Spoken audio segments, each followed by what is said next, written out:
thank you very much, Adam, for those kind remarks. And let me just say it's amazing to see the size of the crowd out here this morning for Chadbourne's first Green Business Summit. When you think of green business, you think of opportunity. But when you think of climate change and greenhouse gas emissions, you think of liability.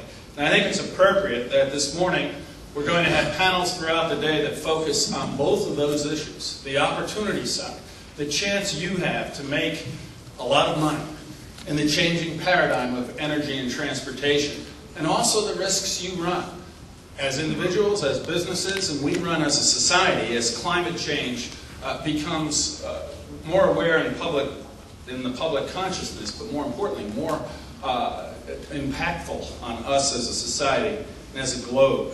First, let me do a couple of housekeeping chores. Mayor Bloomberg on the program is scheduled to be here at 11 o'clock. Unfortunately, I was in political office. Not unfortunately, I was in political office, but unfortunately, having been in political office, I know that public schedules have to change, and they can change quickly. Mayor Bloomberg is down in Washington at Tim Russett's funeral this morning, so he can't be here at 11 o'clock, but he will be here at 3 o'clock. So this is not a ploy by Chadbourne to make sure you stay after lunch. It is a legitimate reason that the mayor does have to change his schedule, but he will be here this afternoon. That's the bad news. The good news is that speaking in the mayor's slot will be Andy Karsner, the Assistant Secretary of Energy for Renewables in the administration in Washington. And when you hear Andy, you will see that he himself is an unstoppable source of renewable energy and has just brilliant ideas as to what our country and we as individuals and as corporations can be doing. Let me just say a few formal opening remarks. First, a little over a year ago when John Cahill and I were coming out of the administration, John had been my environmental commissioner and chief of staff, we looked around at where we were going to go into our new world in the private sector. And we had a number of options. But when we sat down with Chadbourne, I have to tell you that it was something where we immediately knew we had found the right spot. And part of it, a significant part of it, is why we're here this morning, because of green energy. It is, I think, one of the most exciting economic areas in the world today. And it's something where, as Adam was talking about, my record as governor, 10 years ago we started to invest in alternate energy and be aware of the risks of greenhouse gas problems. So too Chadbourne, long before other firms, understood both the opportunity and the risk. And Adam, as an example, he and his partner were head of the AWEA, American Wind Energy Association, a few years back. And Chadbourne has been involved in alternate energy around the globe, as well as traditional energy projects around the globe for at least the last couple of decades. So it was terrific to join up with such qualified and knowledgeable leaders in the industry as we have here at Chadbourne, and you'll hear from a number of them today. When I think about climate change and green business opportunities, I have no doubt that energy and transportation are going to be transformed over the next 10 years in ways that we can only dream of today. When you think of how we communicated 10 or 20 years ago and how we communicate today, that is exactly what's going to happen with energy. How we generate power, and that's exactly what's going to happen with transportation, how we move people, goods, and services around this country. The transformation is going to be enormous, and because of that, the opportunities are enormous. When you think of climate change, when you think of our reliance on foreign oil, it is the only area where three major issues facing the American people come together. First, it is our economy. We are sending and will send this year overseas a little over $500 billion simply to buy oil. And often from very unfriendly regimes, to say the least, like Hugo Chavez's Venezuela, or unstable states in the Middle East. It is an enormous national security problem because as we're sending that $500 billion overseas, they are using it, as Chavez is, to destabilize friends of America, friends of democracy, friends of the rule of law around the globe. And it is, in addition to being an economic threat and a national security threat, it is, of course, a threat to our quality of life and our climate. Because all we get for that $500 billion is barrels of oil that we burn, pollute the atmosphere, and then next year we have to go do the same thing. So I think we are seeing a paradigm shift in energy and transportation in our country. And let me make a few predictions about policy. First, within the next couple of years, our country will have a national law capping greenhouse gas emissions and putting in place a trading program. I don't say that lightly. Predicting that anything will happen in Washington is an enormous risk. But I say it for a couple of reasons. One, I think the public is there and wants it to happen. Two, you have both presidential candidates from both parties saying they support cap and trade.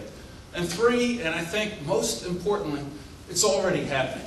You're going to hear from a panel after I'm done about carbon markets and the opportunities and what is happening there. And right now, we already have 24 states that have put in place laws limiting greenhouse gas emissions. I put in place, took the lead on the Regional Greenhouse Gas Initiative in the Northeast, now joined by 10 states, that beginning not in 2050, but on January 1st, 2009, will begin pricing and capping CO2 emissions from power generators in those 10 states. It's happening. It's happening with Reggie in the Northeast. It's happening out west where Governor Schwarzenegger has put together a consortium of 6 states that have a cap and trade law in place. It's happening in the Midwest where the Midwest governors have put in place a similar program. And it's happening in Florida where the governor signed an executive order mandating caps on greenhouse gas emissions. Isn't it better to have one national, rational policy that applies to all 50 states than to have this hodgepodge of different goals and different systems in various regions of the country? So I think when you're looking at it, we are going to have cap and trade. It will be a national law, not just because both presidential candidates support it, but because it is the only logical thing to do. Now the second big issue, and I know we have some independent power producers or some alternate power producers here and some utilities as well, is whether or not we will have a national renewable portfolio standard. You all know RPS. RPS requires a certain percentage of power that utilities transmit to their consumers to come from renewable, clean sources. My view there, even though 27 states currently have RPSs of various differing degrees, is that we should not and probably will not have a federal law. The reason being that the ability to access these renewable sources of power varies dramatically from state to state. In the Southwest, you have enormous solar resources. In the Great Plains, you have wind resources. In the mountain states, you have geothermal resources. And in New York, well, in New York, if you looked at the table of those 27 states, when I was governor, I put in place the most aggressive RPS in the country. 25% of New York's power is going to come from renewable standards by 2013, 5 years from now. But I'll let you in on a little secret. We cheated a little bit. We had a head start. We have Niagara Falls. And Niagara Falls generates an enormous amount of hydropower every single day forever. So that we were already at 17% of renewable power when I issued that proclamation. So it's aggressive, but it's intelligent, and it's something that I am confident my successors will be able to reach. But that's an example as to why we should have a national cap and trade law on greenhouse gas emissions, but leave it to the states on the renewable portfolio standards. Now the third issue is what will happen with the U.S. in relation to the rest of the global community. As you know, back when Kyoto was negotiated in the late 1990s, the United States rejected it and said Kyoto was a flawed treaty. I think our country was absolutely right in doing that. Kyoto was a flawed treaty. It provided hard caps for the developed countries like the EU and Canada and the United States if we had joined. But it totally exempted from being part of the solution China, India, Brazil, Indonesia, Mexico, developing economies, and as you hear every day, China has now passed the United States in greenhouse gas emissions, and they're building a new coal-fired power plant, virtually one every week. So for us to have limited our ability to grow our industry, while other countries were unfettered in their ability, would have seen factories, even more, move from the U.S. to countries with no pollution control restrictions. So we did the right thing in doing it. Now you saw that earlier end of last year at Bali, the UN convened its first summit for the post-Kyoto Treaty. Kyoto expires in 2012. The UN community is anxious to have a post-Kyoto protocol by 2009. The United States is a part of that process. We participated in Bali, and we are participating in Japan and at the other meetings coming forward. Let me make a prediction here. I think it is possible to reach a new Kyoto by 2009 or 2010. But if that happens, it will be very weak and essentially, well, I don't want to use the word meaningless, but virtually meaningless in really dealing with the issue of climate change and greenhouse gas emissions.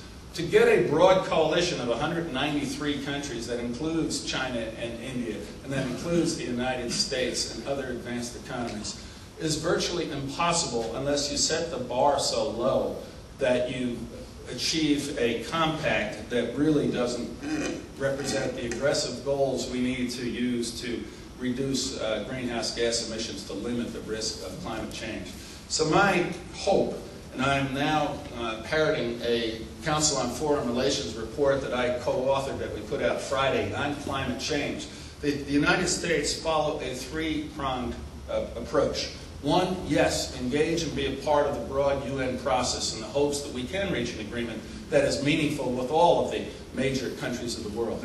Two, at the same time, lead by example and put in place our own cap and trade law so that instead of moving away from the global community, we become a part of the solution and have credibility to engage other countries in an intelligent way as we ask them to take steps to limit their carbon and other greenhouse gas emissions. And three, to engage with the advanced economies of the world and the major emitters of the world, including China and India and Indonesia and Brazil, to come up with less than global solutions, regional pacts, where China will take concrete steps to limit its greenhouse gas emissions in exchange for certain actions taken by the United States, the EU, and other advanced economies. I think there's a real promise that not just the global negotiations, but regional negotiations can result in some real solutions. So I've now spoken way longer than I was supposed to, but I am passionate about this issue. And I truly believe, as I said at the beginning, that yes, when you see things like the Attorney General of Massachusetts suing the EPA saying that CO2 is a pollutant, that there is risk. Because that suit could well succeed. And if you are out there polluting something without the necessary permits, you have some liabilities. But there's also enormous opportunity. We're not going to be driving the same type of vehicles 5 years from now that we are today. We're going to see a significant amount of the power we get coming from wind and geothermal and solar and biomass, and also from clean coal with carbon capture and sequestration and enhanced oil recovery. There are tremendous opportunities out there. Hopefully you'll hear about some of them today, and hopefully you'll be able to take advantage of the opportunities and avoid the risks. Thank you for being here, and now I guess it's time for our first panel, John. Thank you.